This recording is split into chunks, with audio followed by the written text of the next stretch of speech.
నమస్తే. On Subhashini advocate. Social post వీక్షకులకు నమస్తే.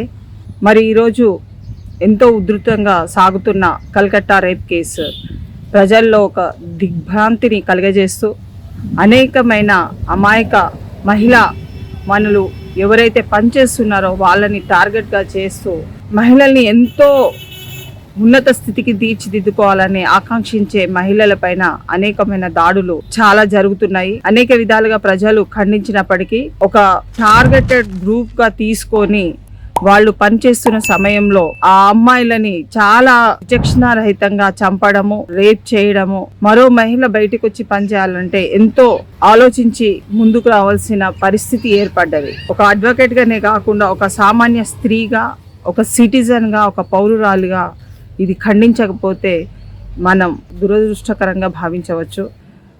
దిశ ఇన్సిడెంట్ తర్వాత కానీ ఇంకా చాలా ఇష్యూస్ జరిగినాయి ఈ మధ్య కాలంలో. మరి భారతీయ న్యాయ సంహిత కొత్త చట్టం వచ్చిన తర్వాత చట్టం ఏం చేస్తుంది అన్న ఒక అహంకారమైన ధోరణితోని ప్రజలని నేను అనను, ప్రజల్లో అందరూ 70-80% మంది భయభ్రాంతులకు లోనయ్యే వాళ్ళే ఉన్నారు. ఒక 20-30% మంది భయం అనేది లేకుండా పోయింది. చట్ట ప్రకారం వాళ్ళకి మరణ శిక్ష పడుతుందండి. చావు దగ్గరకు వస్తుందని తెలిసి ఒక ఆడదాన్ని లొంగ తీసుకోవడానికి అంటే ఎంత దుర్మార్గమైన పరిస్థితి ఇది. ఒక ఆడదాన్ని లొంగ తీసుకోవడానికి అంత అంటే తాగుడు పేరు మీద ఆడదాన్ని లొంగ తీసుకున్నాడు అన్న కామెంట్ చేసుకున్నారు చూసిందా, అది that's called a weakness of the person.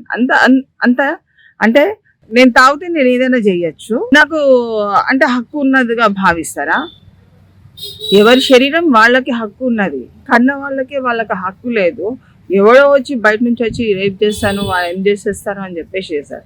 ఇందులో 10 మంది డాక్టర్స్ని అరెస్ట్ చేసినట్టుగా, లేకుంటే 10 మంది దీంట్లో ఇన్వాల్వ్మెంట్ అయినట్టుగా చూపిస్తున్న రిపోర్ట్స్. కానీ ఇంకో వ్యక్తి సివిల్ పోలీస్లో ఉండి కాంట్రాక్ట్ జాబ్ చేస్తున్నట్టుగా చూపిస్తున్నారు. ఇతన్ని వీళ్ళు యూజ్ చేసుకోవడం జరిగింది తప్ప అసలైన నేరస్తులు అంతా వేరే.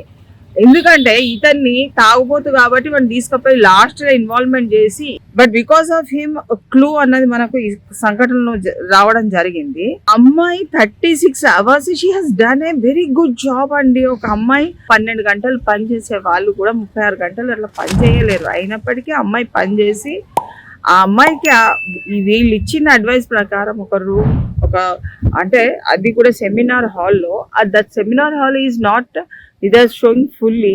ఒక స్టేజ్ మీద సెమినార్ హాల్కి ఒక స్టేజ్ ఉంది. ఆ వుడ్ కటింగ్ కూడా మీరు చూడండి, అది ఎంత ఘోరంగా ఉందో.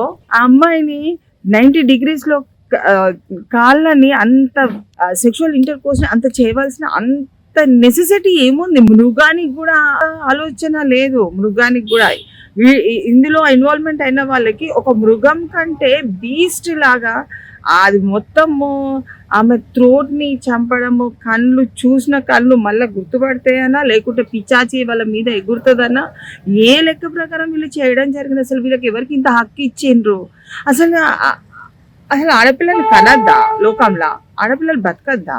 మానవాళి మనగడకి ఆడవాళ్ళది necessity. It is a necessity of the human race. It is not like that women is controlling the situation. ఒక ఈగోగా తీసుకొని ఆడామె నన్నింది అనే అహంకార ధోరణితోనే ఆ అమ్మాయిని అణచడానికి ప్రయత్నం చేసిన క్రమంలో అమ్మాయి చాలా దెబ్బతిన్నది. డాక్టర్స్ అయినా, లాయర్స్ అయినా, ఎవరైనా సరే ఇది తీవ్ర స్థాయిలో ఖండించవలసిన అవసరం ఉంది. మొన్న రీసెంట్ గా కూడా ఒక అడ్వకేట్ ని కూడా అన్నయ్య ఆస్తి కోసము అడ్వకేట్ అయినప్పటికీ, అంటే చట్టాలను తెలిసినప్పటికీ ఆస్తి కోసం ఒక చెల్లెని చంపేసిన ఇన్సిడెంట్ ఉన్నది. రక్త మడుగులో రాలిపోయింది ఆ మహిళ. ఈ మధ్య కాలంలో ఇంకా ఎక్కువ చూస్తున్నాం. అప్పుడు ఒక కాలం ఉండే, ఒక రౌడీజం ఉండే, వాళ్ళు మాత్రమే ఈ రాష్ట్రాలని గల్లీలని పరపతి పెంచుకొని వాళ్ళు చాలా దౌర్జన్యాలు చేసేది. ప్రొఫెషనల్గా ఉన్న వ్యక్తి ఒక డాక్టర్గా వృత్తి చేసుకొని తను డెవలప్మెంట్ చేసుకోవాలి. ఒక ప్రొఫెషనల్, ఒక హ్యూమన్ రైట్ ఉంది అతనికి. రాజ్యాంగం కల్పించిన కాన్స్టిట్యూషనల్ రైట్ ఉంది. ఆర్టికల్ 19 ప్రకారం వెరీ ప్రొఫెషనల్ గ్రోయింగ్ అప్కి అంత అవసరమేమున్నదా వాళ్ళకి? అంటే ఇక్కడ ఈ మనిషి ఆ మనిషి అన్నది కాదు, బట్ ఇక్కడ విషయం ఏంటంటే ఒక స్త్రీని ఎదుగేట్ క్రమంలో ఆమె ఉనికిని దెబ్బతీసి ఆమె చావు బతుకుల మధ్యన పోరాటంతో సాగించి చనిపోయిన అమ్మాయి. చట్టాలు తీవ్ర స్థాయిలో ఉన్నాయి. చట్టాలు మార్చడానికి ఏమీ లేదండి. ఇక్కడ చట్టాలను మార్చడానికి కాదు, వ్యక్తుల్లో మార్పు రావాలి, పౌరుల్లో మార్పు రావాలి. చట్టాలు భయంకరంగా ఉన్నాయి, శిక్షలు భయంకరంగా ఉన్నాయి. రాష్ట్రంలో కానీ, దేశంలో కానీ, గల్లీలో కానీ, గ్లోబల్లో కానీ తిరగడానికి రక్షణ కావాలి. We need protection, we need care. My body my right is my duty. Every citizen has a right to do his duty. He should protect the people from so many grievances. ఒక గ్రీవియన్స్గా తను అనుభవించిన ఆ యొక్క బాధని, ఆ యొక్క నరకాన్ని ఇంకో స్త్రీ అనుభవించకుండా ఉండాలనే ఒక పట్టుదలతోని స్త్రీలందరూ కలిసి ఐకమత్యంతో పోరాటం సాగించి ఈ సమాజంలో బతకడానికి స్త్రీకి హక్కు ఉంది అని అంత స్థాయి వరకు ప్రతి స్త్రీ కూడా ముందంజ వేసి ప్రతి స్త్రీ కూడా స్త్రీల యొక్క రక్షణార్థనకై పోరాటం చేయాలి. అదేవిధంగా ఇక్కడ ఉన్న ప్రతి ఒక్క పౌరుడు కూడా ఒక స్త్రీ జాతిని రక్షించడంలో, ఈ సమాజాన్ని రక్షించడము, ఈ దేశాన్ని రక్షించడమే కాదు, మానవ మనుగడను రక్షించినట్టు అవుతుంది.